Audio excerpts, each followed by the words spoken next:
이번에는 청년들에게 꿀팁이 될 수 있는 글쓰기 이야기를 좀 나눠보고 싶은데요. 딱 진짜 우리 네. 청년들이 쓰고 있는 글에 집중을 하는 거예요. 네, 우리들이 네. 많이 쓰는 글들부터 하나씩 네. 가보겠습니다. 네. 자, 우리 들어주시는 청년 여러분, 저도 그렇고 현아 씨도 그렇지만 제일 많이 쓰는 글이 뭡니까? 자소서예요, 여러분. 자기소개서 네. 우리 취업 과정에서 자소서 정말 많이 쓰게 되잖아요. 작가님께 먼저 좀 여쭤볼게요. 좋은 자소서란 뭘지. 저도 이제 회사에 있을 때 자소서를 많이 받아봤어요. 근데 자소서를 왜 받겠어요? 회사에서 또는 청소년들 대학 갈 때 자소서를 받는 이유는 이 사람이 누군지 알고 싶은 거예요. 네. 누군지 알려줘야 돼요. 자소서를 읽고 나서 아, 이 친구 어떤 친구겠구나 이게 떠오르는 이미지가 선명해야 돼요. 그리고 그 이미지가 아, 이 친구 만약에 성실하겠는데 창의적이겠는데 도전적이겠는데 했을 때 우리 회사가 도전적인 사람을 찾으면 그 도전적인 이미지 있는 사람이 뽑힐 확률이 높아지는 거죠. 첫 번째는 자기가 누구인지 알려주라는 거죠. 근데 알려주려면 우선 자기부터 자기를 알아야 돼요.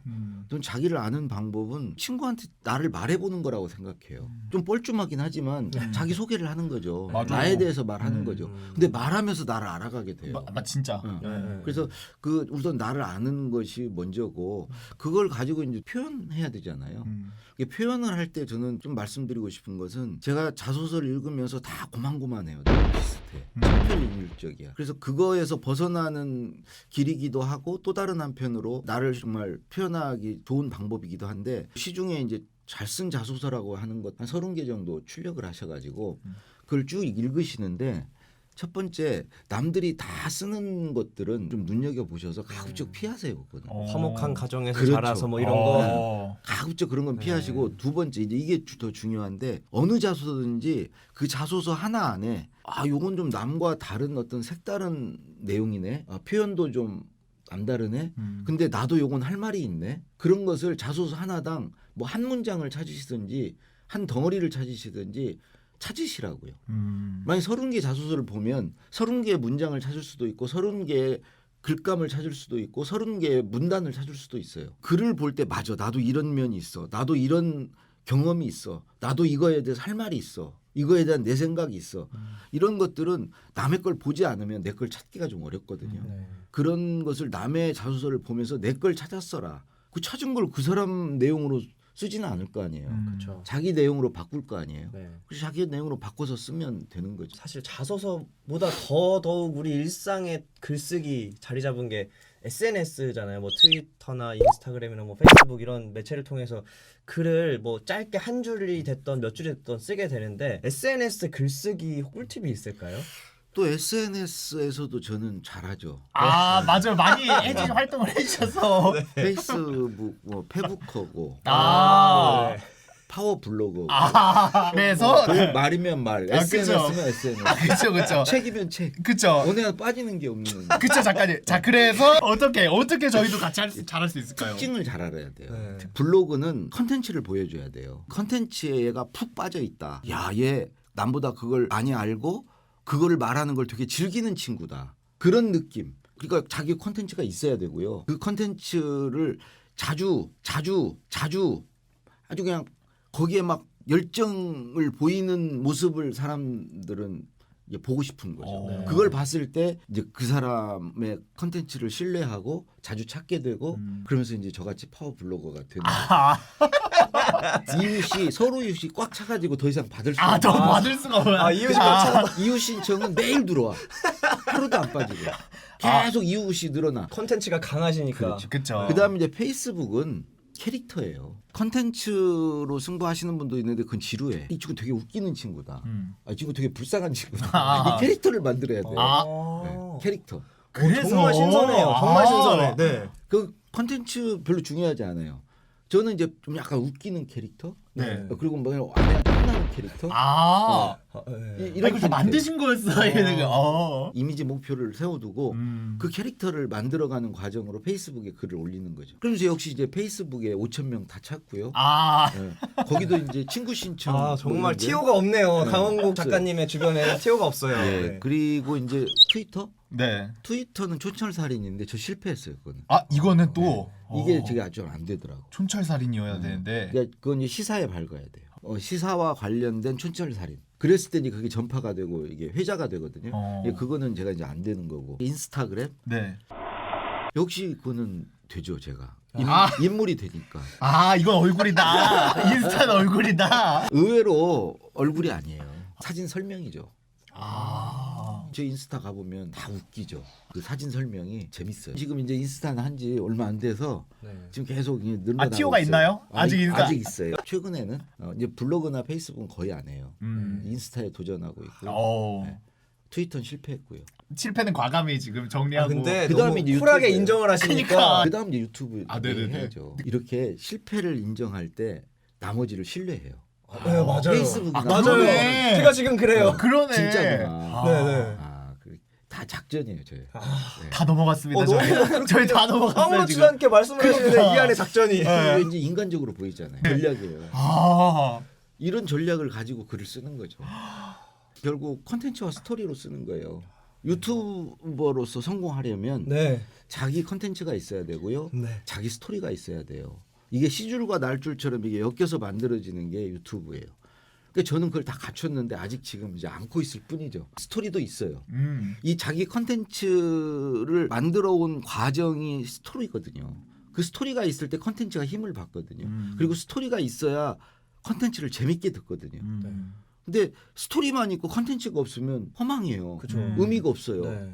그러니까 이 두 가지를 다 갖춰야 되는데 이제 그게 있으면 당장 유튜브를 해야 되고요. 저는 우리 젊은 친구들이 정말 조만간 다 결국은 유튜브를 하게 될 거라고 생각해요. 스마트폰 쓰듯이 유튜버가 될 거다. 그러니까 빨리 시작하는 게 좋다. 저도 이제 새해 목표는 유튜버. 그것도 아마 잘할 거라고 저는. 그건 또 티오가 또 끝이 없어요. 그건. 맞아. 네. 이건 끝이 없어. 그러면 오늘 홍윤 씨가 가장 하고 싶으셨던 질문이시잖아요. 이거 한번 드려보시죠. 자 여러분 저뿐만이 아니라 네. 우리 만국의 청년들이 신호년의 오늘의 임팩트 질문. 아닙니다. 자 여러분 자소서 지금 인스타 피드까지 우리가 왔어요. 무슨 소용이 있겠습니까? 이런 유튜브까지 것들이. 왔습니다. 네, 이렇게 이런 게 얘기 무슨 필요가 나왔는데 있겠어요. 그런데 이제 뭐 있습니까? 우리 모두가 필요한 거. 글쎄 전 모르겠는데요. 우리 청년들의 글쓰기 바로 뭐냐? 우리 연애 편지죠. 영학 씨 맞죠? 우리. 홍윤 씨의 정말 필요한 겁니다. 이거 정말 알고 가셔야 됩니다. 우리 모두 네. 다 알고 가셔야 되는데 작가님이 워낙 명필이시다 보니까 예전부터 진짜 수십 년 전부터 정말 이렇게 사랑을 움직이는 글들도 잘 쓰셨을 것 같은데요. 저는 뭐 그렇게 잘 쓸 필요는 없었어요. 존재 자체로 쓴 얼굴로 연애 편지 나부랭이 같은 거 별로 거기 노력을 할 필요가 없었는데. 근데 내 필요한 우리 신홍영 같은 청년에게 저 정말 같은 필요한 거죠. 저 같은 사람을 위해서 네. 저 혹시 이제 그런 분들이 계시다면 네. 내가 이제 말씀을 자, 귀 좀 끝. 이거 홍윤 진짜 씨, 네, 귀좀 네. 끝. 예. 사실은 저도 연애 편지를 이제 대학교 1학년부터 4학년 때까지 지금 와이프랑 4년 연애를 하고 4학년 때 결혼을 했어요. 진짜. 그래서 4년 내내 사실 연애 편지를 썼죠. 그때는 주로 이제 시를 썼지. 근데 다르다. 그때는 정말 다 시인이 되는 것 같아요. 지금 보면 무슨 말인지도 모르겠어요. 그게 이해가 안 돼요. 근데 그 당시에는 그랬어요. 그거 거의 미쳤다고 봐야죠. 근데 사랑에 뭐가 씌인 미치셨다. 거예요. 내가 씌인 거예요. 네네네. 씌면 다 써져요. 시이면서 지금 연애 편지가 안 써진다. 그건 자기 그거에 대해 좀 다시 한번 점검을 해보셔야 돼요. 연애할 때는 당연히 써지죠. 그거를 억지로 쓴다는 건 말이 안 되죠. 이게 무난하게 돼 있어요. 그냥 안 쓰고는 막 미칠 것 같아요. 작가님 그러면 연애 편지에는 잘 쓰고 못 쓰고가 없네요. 일단 감정을 다 바탕으로 이게 이제 쓰면. 연애 편지는 편지잖아요. 네. 편지는 무일에 우리가 글을 쓰는 것 중에 한 사람의 대상이 있는 게 이제 편지예요. 서한문. 이게 사실 글쓰기의 시작은 조선시대건 서양이건 다 이제 서한문에서 시작이 됐어요. 한 사람을 대상으로 쓰는 거예요. 네. 한 사람을 대상으로 쓴다는 것은 가짜가 없는 거예요. 네. 진실한 거예요. 그렇죠. 그래서 이 편지는 사실은 누구 편지를 받아도 다 감동이 있어요. 나만을 위한 글이기 때문에. 그렇네요. 그래서 더군다나 이게 연애 편지는 연애 감정을 담은 이제 편지잖아요. 그거는 잘 쓰고 못 쓰고 없어요. 자기 마음을 그냥 그대로 주체할 수 없는 그 감정을 표현하면 돼요. 솔직하게. 그걸 잘 쓰려고 하는 순간 이게 우리 때는 그 펜팔이라고 그랬어요. 저는 리더스 다이제스트를 주로 한 번도 본 적이 없어요. 그 잡지를. 근데 제가 주로 읽는 잡지는 주로 썬데이 서울 이런 거였는데 네. 저는 리더스 다이제스트를 애독하고 있고요. 펜팔은 모르는 사람한테 쓰는 거예요. 네. 사귀어 보려고. 음. 우리 때는 그게 유행이었어요. 우리 때는 문자가 없었어요. 이메일이 없었어요. 네. 이 펜팔을 통해서 뭔가를 사람을 이렇게 낚았죠. 아, 네네. 그게 다 거짓말이었어요. 아. 펜팔에 쓰는 내용들은. 음. 근데 이제 연애 편지는 다르죠. 네. 상대가 있고 그 사람을 좋아한다면 음. 감동시키는 글을 쓸 수 있는 거죠. 진심만 있다면 연애 편지 맞고 틀리는 게 없다. 네. 아 정말 청년들에게 뭐 오늘 진짜 1, 2, 3 질문은 완전 꿀팁이 될 것 같은데 잠깐 청년들이 저는 훈련이 많이 좀 부족하다고 생각해요. 네. 우리가 뭔가 글을 쓰는 방법이나 이런 것 어떤 팁 같은 게 있잖아요. 우리가 글을 잘 쓰기 위해서는 어떤 습관이랄까요? 뭐부터 시작을 하면 좋을지. 딱 하나 저는 메모하는 습관을 들이셔라. 저는 메모만 잘해도 글 잘 쓸 수 있고 말 잘할 수 있다. 그러니까 메모를 하는 사람의 특징은 공부를 즐기게 돼요. 메모거리를 찾는 게 이제 공부에서 나오거든요. 자연스럽게 공부를 해요. 독서를 하는 게 즐겁고 뭔가 이렇게 강의 같은 거 듣는 게 즐거워요. 두 번째 특징은 이 메모를 하는 사람은 말하고 글 쓰고 싶어져요. 메모한 것을 써먹고 싶어져요. 그리고 세 번째 마지막 특징은 메모는요. 어느 일정 수준 축적이 되면은 그 다음부터 이자가 붙어요. 아. 계속 메모거리가 떠올라요. 네네. 길 가다가 떠오르고 잠들기 전에 떠오르고 그러니까 메모가 메모를 불러와요. 어. 근데 그 상태까지는 계속 메모를 좀 하셔야 돼. 네. 그러니까 뭘 새로운 걸 알았을 때도 메모하고 어디서 뭔가를 정보를 들었을 때도 메모하고 뭔가 기억이 떠올랐을 때도 메모하고 그 수시로 이렇게 메모를 하는 습관을 즉석에서 카피라이터가 지금 네. 해주세요. 메모는 이자가 붙는다. 메모가 메모를 부른다. 네. 그럼 끝으로 우리 글쓰기를 망설이고 두려워하는 청년들에게 또 그런 카피라이트 좀 부탁드릴게요. 글을 잘 쓰는 방법 네. 저는 5가지. 아, 나왔습니다. 간단해요. 네. 첫 번째 일단 써라. 네.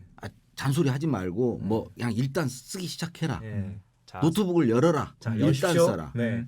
2번 끝까지 써라. 마무리를 지어라. 예. 말이 되건 안 되건. 네. 세 번째 자주 써라. 자주. 네.